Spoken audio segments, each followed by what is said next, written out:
नमस्कार दोस्तों, मैं शैलेंद्र उपस्थित हूं आपके सामने अपना एक नया वीडियो लेकर के अपने चैनल शैलेंद्र एग्जाम फैक्ट्स के माध्यम से। चलिए हम देखते हैं। आज मेरा टॉपिक है कृषि, और भी कृषि अर्थव्यवस्था से संबंधित कृषि, मतलब ये जो मेरी कृषि है वो अर्थव्यवस्था से संबंधित है, इंडियन इकोनॉमी। ठीक है, आपकी आगामी परीक्षाएं जो पीसीएस प्री तथा बीओ प्री के एग्जाम होने वाला है उसमें स्पष्ट तौर पर कृषि टॉपिक है और इंडियन इकोनॉमी भारतीय अर्थव्यवस्था है। ठीक, तो उसी के तहत ये क्वेश्चन बनाए गए हैं तमाम चीज़ों को ध्यान में रखते हुए। क्वेश्चन नंबर 1 देखिए, टॉपिक नंबर 1 क्या है कि भारत में निजी क्षेत्र का सबसे बड़ा व्यवसाय क्या है। सबको पता है, सब जानते हैं, कृषि। ठीक है, सेकंड टॉपिक, लेकिन कभी कभी पता हुई चीजें ही गलत हो जाया करती हैं। सेकंड, राष्ट्रीय किसान आयोग का गठन, ठीक है, कब किया गया और प्रथम अधिवेशन इसका कब हुआ, या प्रथम अध्यक्ष इसके कौन थे। ठीक है, प्रथम अध्यक्ष, शॉर्टकट में आपको चीजें मिल रही यहाँ पे। तो राष्ट्रीय किसान आयोग का गठन जो है जनवरी 2004 में किया गया, और इसके जो प्रथम अध्यक्ष थे वे सोमपाल थे। कौन थे? सोमपाल। अब ये लेटेस्ट पूछ सकता है, प्रथम और लेटेस्ट दो ही आंकड़े आपके सामने अधिकतर मैक्सिमम एग्जाम में 90% एग्जाम में यही पूछता है, प्रथम या लेटेस्ट, अंतिम कौन है या अभी वर्तमान कौन है। पॉइंट नंबर 3 क्या है, भारत में कृषि वर्ष क्या होता है। अब देखिए, वैसे तो नॉर्मली जो वर्ष की गणना की जाती है 1 जनवरी से लेकर के दिसंबर लास्ट तक, लेकिन जो बैंकिंग का समय होता है, बैंकिंग वर्ष अलग होता है और कृषि वर्ष अलग होता है। तो कृषि वर्ष जुलाई से माना जाता है। ठीक है, जुलाई शुरू होगा आपका 1 जुलाई से 30 जून तक। ठीक, ये कृषि वर्ष माना जाता है, 1 जुलाई से लेकर के ये देख रहे होंगे आप 30 जून तक। ठीक, इसको कृषि वर्ष माना जाता है। एग्जाम में ये ऐसे क्वेश्चन दे देता है।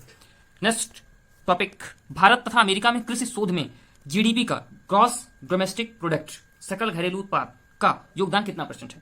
तो भारत तथा अमेरिका, देखिए इसमें 2 क्वेश्चन छिपे हुए हैं। पहला आपको जीडीपी भारत के परिप्रेक्ष्य में बताएंगे तो 0.3% है। ठीक है, मतलब हमारे भारत में जितनी भी जीडीपी बनती होती है उसमें 0.3% कॉन्ट्रीब्यूशन, योगदान कृषि क्षेत्र का होता है इंडिया में। लेकिन अमेरिका के जीडीपी में जो कृषि क्षेत्र का योगदान है 4% है। आप इससे आंकड़ा लगा सकते हैं कि वहां की जीडीपी में कृषि का योगदान कितना बड़ा है। ओके, नेक्स्ट टॉपिक को चलेंगे। सबसे अधिक सिंचित क्षेत्र की दृष्टि से 4 राज्यों का अवरोही क्रम। ठीक है, अब इससे क्या पता चलेगा कि सबसे ज्यादा सिंचित क्षेत्र कौन है, इसके बाद कौन है, इसके बाद कौन है, इसके बाद कौन है। ठीक है, उसके बाद चलते हैं, देखिए इसी क्रम को चलते हैं। उत्तर प्रदेश सबसे ज्यादा, मैंने कहा है अवरोही क्रम। ठीक है, आरोही अवरोही आपको पता होगा। तो सबसे बड़ा कौन है, तो सबसे ज्यादा जो सिंचित क्षेत्र है उत्तर प्रदेश का है। क्यों? ये देखिए, इसमें कोई ट्रिक नहीं है, आपको पता होगा, थोड़ी सी जानकारी आप रखते होंगे। गंगा यमुना का ये पूरा दोआब क्षेत्र है, गंगा यमुना नदियों का मैदानी भाग है, इसलिए जाहिर सी बात है सिंचित क्षेत्र है। उसके बाद पंजाब इलाका, आपको जानते होंगे कि फसल उत्पादन में इसका बहुत अच्छा पोजीशन है, जो कि पंजाब 5 नदियां यहाँ बहती हैं, इसलिए उपजाऊ क्षेत्र है। इसके बाद थर्ड पे तमिलनाडु आता है। तमिलनाडु भी समुद्र किनारे है, यहाँ भी नदियां बहती हैं काफी, और ये भी अन्य राज्यों की तुलना में ठीक ठाक प्रोडक्शन देता है। फिर हरियाणा चौथी पोजीशन पे हरियाणा आपका है। तो ये अवरोही क्रम है, मतलब सबसे ज्यादा, फिर उससे कम, उससे कम, उससे कम। लेकिन एक प्रश्न कभी यही बनता है, मेरे पिछले वीडियो में आप पा जाएंगे, जो कृषि संबंधित मैंने वीडियो बनाए हुए हैं, तो उसमें आप एक प्रश्न रहता है कि परसेंटेज के मामले में कौन सा प्रदेश सबसे ज्यादा प्रोडक्शन करता है, तब पंजाब आ जाएगा। ठीक है, और अगर मैक्सिमम अमाउंट की बात करेंगे, मात्रा देखेंगे, सबसे ज्यादा मान लीजिए गेहूं पैदा करना है तो सबसे ज्यादा अमाउंट भाई उत्तर प्रदेश में होगा, लेकिन चूंकि उत्तर प्रदेश का जमीन भी ज्यादा है। ठीक है, तो उस दृष्टि से उत्तर प्रदेश नंबर 1 पे रहेगा। लेकिन अगर परसेंटेज के मामले देखेंगे, जमीन का प्रोडक्शन ज्यादा है, तब पंजाब आपको उत्तर मिलेगा। ओके, नेक्स्ट टॉपिक पे आएंगे। सबसे कम सिंचित क्षेत्र वाला राज्य कौन सा है, तो असम है। सबसे कम, ठीक है, सबसे कम सिंचित क्षेत्र है, और यहाँ आपको पता होगा अत्यधिक बाढ़ वगैरह आती रहती है, जिससे यहाँ काफी अनस्टेबिलिटी रहती है, अस्थायित्व रहता है। ठीक, आगे देखेंगे पॉइंट नंबर 7, कुल क्षेत्रफल की प्रतिशत की दृष्टि से सर्वाधिक सिंचित राज्य तथा असिंचित राज्य कौन सा है। अभी मैंने ऊपर जिक्र किया था, अब परसेंटेज भी देख लेते हैं। ये तो मैंने बता ही दिया ऊपर कि पंजाब है।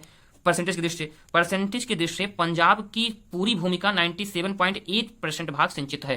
मतलब जो खेतीहर भूमि है, ऐसा नहीं कि जहां वो रहते हैं वो भी सिंचित हो जाए, खेतीहर भूमि की बात की जा रही है। और यही बात मिजोरम में है। तो लिखा है कुल क्षेत्रफल के प्रतिशत की दृष्टि से सर्वाधिक सिंचित राज्य तथा असिंचित राज्य, और ये असिंचित और सर्वाधिक प्रतिशतता में कौन सा राज्य असिंचित रह जाता है, तो वो है मिजोरम, जिसका 92.7% असिंचित रह जाता है। ओके, नेक्स्ट टॉपिक, नेक्स्ट प्रश्न आपका है क्वेश्चन नंबर 8, देखिएगा। नलकूप, कुआं तथा नहर द्वारा सिंचित क्षेत्रों का क्षेत्रफल के आधार पर क्रम क्या है।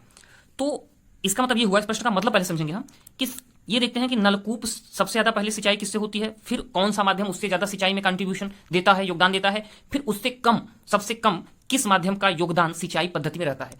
तो सबसे ज्यादा जो सिंचाई की जाती है हमारे देश में वो नलकूपों के माध्यम से की जाती है, इसके बाद नहरों से की जाती है, उसके बाद कुआं से की जाती है। और नलकूप तो आप समझ ही रहे होंगे भाई, जाहिर सी बात, जहां नहर कोई व्यवस्था नहीं है, कोई तालाब नहीं है, कोई बड़ा डैम नहीं है, तो वहां लोग जमीन खोद करके नलकूप स्थापित कर लेते हैं। जाहिर सी बात है कि एक सिंपल साधन उनके लिए है। यद्यपि इसका नेगेटिव इंपैक्ट पड़ रहा है भूमिगत जल पे, जो कि भविष्य में जैसे कोरोना वायरस है, इसी तरह से आने वाले कुछ समय में एक बहुत बड़ी समस्या जल की होने वाली है। अगर हम चेत गए तो अच्छी बात है, नहीं तो कोई बात नहीं, फिर उसके लिए हम रेडी रहेंगे। ठीक है, आगे देखेंगे, क्योंकि अवैध तरीके से बहुत नलकूप लगाया जा रहा है, मैक्सिमम नलकूप द्वारा सर्वाधिक सिंचाई होती है कहां पर, उत्तर प्रदेश में। कौन सा राज्य है, फिर देखिए उसके बाद देखिए भारतीय मृदा का लगभग कितना हिस्सा जैविक कार्बन से युक्त है, मतलब जैविक कार्बन है उसमें, युक्त है मतलब है, तो 67%, मतलब 67% भाग जैविक, ठीक है, कार्बन से युक्त है किसका, भारतीय मृदा का। भारत की जितनी मृदा है संपूर्ण उसका 67%। नेक्स्ट टॉपिक क्या है, भारत में कृषि उत्पादन को लगभग बांटा गया है। तो इसको दो तरीके से बांट सकते हैं आप, जो कृषि का प्रोडक्शन होता है, एक कह सकते हैं आप खाद्यान्न, दूसरा को आप बोल सकते हैं अखाद्यान्न, ठीक है, खाद्यान्न और अखाद्यान्न। खाद्यान्न में आप जैसे कि गेहूं, धान, ये सब चीजें आ जाती हैं, और खाद्यान्न में आप तमाम चीजें देख सकते हैं, जैसे कि गन्ने का प्रोडक्शन हो गया, सब्जियों का प्रोडक्शन हो गया, तमाम ऐसी चीजें हैं जो अखाद्यान्न के सेक्टर में आती हैं। यदि वो खाने की चीजें आती हैं, लेकिन ये धन धान दो तरीके के होते हैं, उस टाइप के आ जाएगा। तो खाद्यान्न और अखाद्यान्न दो तरीके से भारतीय कृषि उत्पाद प्रोडक्शन को बांटा गया है, ठीक। अब अखाद्यान्न वगैरह गन्ना वगैरह एक मिल स्थापित करके बहुत बड़ा इंडस्ट्री बन गई है, ठीक है। आगे देखेंगे, नेक्स्ट टॉपिक हम देखेंगे बहुत ज्यादा व्याख्यान करते हुए। नेक्स्ट टॉपिक देखेंगे पॉइंट नंबर 13, पॉइंट नंबर 12, किसान कॉल सेंटर की शुरुआत कब की गई। मैंने पूछा कब की गई, तो 21 जनवरी 2004 तथा नंबर जो टोल फ्री नंबर उसमें निर्धारित किया गया 1551, किसान कॉल सेंटर। इसका उद्देश्य था कि भारतीय किसानों को आधुनिकता से जोड़ना, सीधा एक उद्देश्य, सीधा भारतीय किसानों को, ठीक। तो आप देखते होंगे हमारे यहाँ कृषि दर्शन किसानों के लिए किसान चैनल की शुरुआत की गई, जिसका नाम था कृषि दर्शन। तो 1/5 उसमें बताता था किसान भाई चौपाल के माध्यम से समस्याओं का समाधान इसमें कर सकते हैं। इसमें आप जो है किसान अपने मृदा का परीक्षण से संबंधित जानकारी ले सकते हैं। अगर उनकी फसलों में कोई कीट लग रहे हैं तो उसका उपाय, कौन सी दवाओं का छिड़काव करें, ये किस मौसम में कौन सी फसल बोएं, या कितने एक हेक्टेयर पे उसकी दूरी कितनी होनी चाहिए, ठीक है, कौन सा बीज उत्तम होगा, मतलब तमाम ऐसे सुझाव जो कृषि को उन्नत बनाने में कारगर साबित हो सकते थे, वो इन चैनलों के माध्यम से दिए जाते थे, इस कॉल सेंटर के माध्यम से दिए जाते थे। चलिए आगे चलते हैं। नेक्स्ट टॉपिक, कृषि उपजों के भंडारण हेतु स्थापना की गई ना, स्थापना किसकी की गई, तो कृषि उपजों की भंडारण हेतु। अब आप देखिए, मैं ये टॉपिक बहुत बहुत बहुत इंपॉर्टेंट हो जाता है आज के परिप्रेक्ष्य में। जैसे कोरोना वायरस एक महामारी का दौर चल रहा है, ठीक है, किसान भी अपने खेती का प्रोडक्शन कर तो रहे हैं, लेकिन तमाम अभी बीच में जैसे ओला पड़ना, बरसात का मैक्सिमम ज्यादा दिनों तक हो जाना, ठीक है, बरसात का साल भर होते रहना, अभी ऐसी समस्याएं हुई हैं,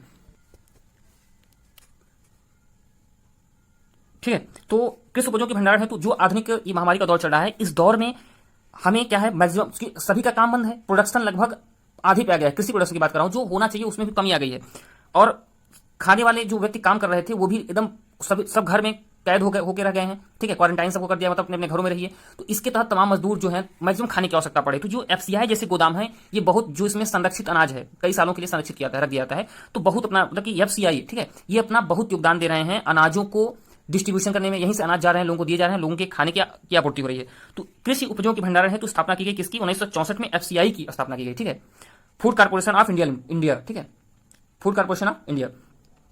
पॉइंट नंबर 14 आप देखिएगा, तो ये टॉपिक आप याद रखेंगे, अब एग्जाम में अवश्य पूछेगा इसको, क्योंकि इसकी उपयोगिता साबित हुई है। जैसे मैंने एक वीडियो बनाया था WHO का, तो वो भी जिसकी उपयोगिता इसमें दिखेगी वो क्वेश्चन करंट में रहेंगे। सहकारी समितियां ऋण प्रदान करती हैं। अब ये देखिए कितने टाइप के ऋण प्रदान करती हैं, कौन कौन से ऋण प्रदान करती हैं, ठीक है, ऋणों की क्या क्या दर होती है, इसको देखिएगा। तो सहकारी जो समितियां हैं वो 2 प्रकार के ऋण देती हैं, ये 3 प्रकार के पूरे ऋण है आपने, अल्प ऋण, मध्यम ऋण और दीर्घकालिक ऋण। तो सहकारी समितियां 3 प्रकार के ऋण देती हैं, एक अल्प ऋण देती हैं ताकि उसमें टाइम काफी कम रहता है और पैसा कम रहेगा, मध्यम ऋण आपको थोड़ा ज्यादा अमाउंट मिलेगा, दीर्घकालिक ऋण मतलब अगर बड़े किसान है तो जाहिर सी बात आपकी आवश्यकताएं ज्यादा होंगी, आपके कृषि के लिए ज्यादा आवश्यकता होगी पैसे की, लागत की। जैसे आप 100 बीघा 50 बीघा किसी के पास खेत है, ठीक है, 10-20 एकड़ है, तो उसको 2 लाख 4 लाख खेती करने के लिए जरूरत पड़ेगी, इसलिए आपको दीर्घकालिक ऋण लेना पड़ेगा। तो इस प्रकार के ऋण प्रदान करता है कौन, सहकारी समितियां। मतलब अब एक प्रश्न से ऐसे बन सकता है, सहकारी समितियों का गठन किस उद्देश्य से किया गया, तो आप बताएंगे किसानों को ऋण के लिए, ठीक है, किसानों को खेती संबंधी समस्याओं के ऋण मुहैया करने के लिए। नेक्स्ट क्वेश्चन जो हमारा अंतिम इंपॉर्टेंट क्वेश्चन, नाबार्ड का मुख्यालय कहां है तथा इसके क्षेत्रीय कार्यालय लगभग कितने हैं, ठीक है। तो नाबार्ड का जो मुख्यालय है वो मुंबई में है, ठीक है, और इसके जो क्षेत्रीय कार्यालय है देश भर में वो 16 क्षेत्रीय कार्यालय हैं। नाबार्ड भी कृषि संबंधित संस्था है जो कि कृषि के तमाम चीजों को बढ़ावा देने के लिए बनाई गई। तो जितने टॉपिक मैंने आज बताए उम्मीद करता हूं आपके लिए बहुत इंपॉर्टेंट होंगे, इसको आप 1-2 बार ध्यान से सुनेंगे, ठीक है। इसी तरह की वीडियो प्राप्त करने के लिए आप हमारे सैलेंट एग्जाम फैक्ट्स चैनल को लाइक सब्सक्राइब करेंगे, और प्लेलिस्ट में जाकर के बहुत सी वीडियो कृषि के पढ़े हैं उसको आप ध्यान से देखेंगे, आपकी तैयारी में 100% कारगर सिद्ध होंगे, ठीक है। इसी के साथ धन्यवाद।